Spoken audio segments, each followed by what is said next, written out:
The new power pole and pieces of the old one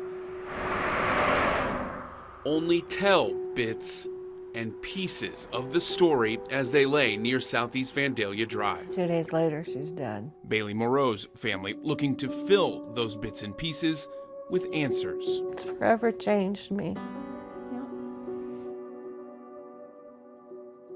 And once I get justice, I'll have peace of mind. Bailey, in a car, her boyfriend driving on Southeast Vandalia Drive, when records show his white Chevy Silverado truck abruptly veered left, traveled over the center line and into a power pole with no apparent brake marks. Bailey taken to the hospital and died 2 weeks later. They, did all these scans, and she was brain dead. There was no coming back for her at that point. The coroner's report shows she died of blunt force head injuries because of the crash. Police report says that she grabbed the wheel, but that's what he's saying. He, meaning the driver, told police the two were in an argument when Bailey grabbed the wheel, jerked it to the left, causing him to lose control, according to the crash report. And if she did, it would have pulled to the right. Yeah. It wouldn't have gone that way.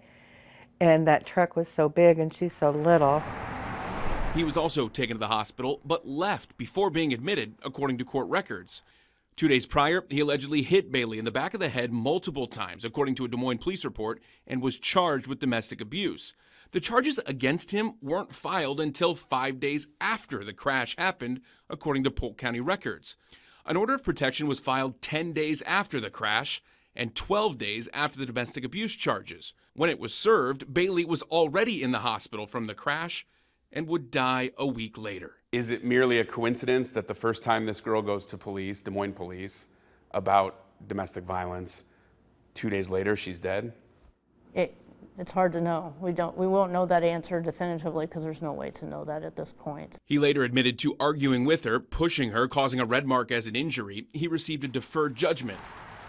Police are investigating the crash. Search warrant records show they confiscated the pair's cell phones and the so-called black box features on the Silverado they were in. Police say that's the key to solving the case, telling them the steering position, braking, speed, and more. What will the box tell us? And that's the definitive answers that we're waiting on. The state lab where the black box is being investigated is backed up and could take months, according to police. What we do know from the OnStar readings, according to the search warrant, is that he had a seatbelt on, but she did not. And she always wore her seatbelt, but that day she didn't have her seatbelt on. In the meantime, Bailey's family wants answers. We have to be her voice now. Police are investigating the boyfriend for vehicular homicide by reckless driving, according to the search warrant for his truck, but no charges have been filed against him.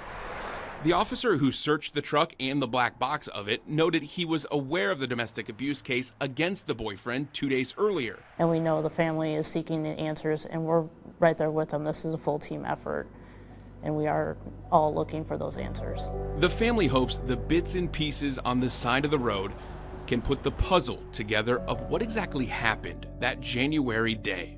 She's a big part of our family.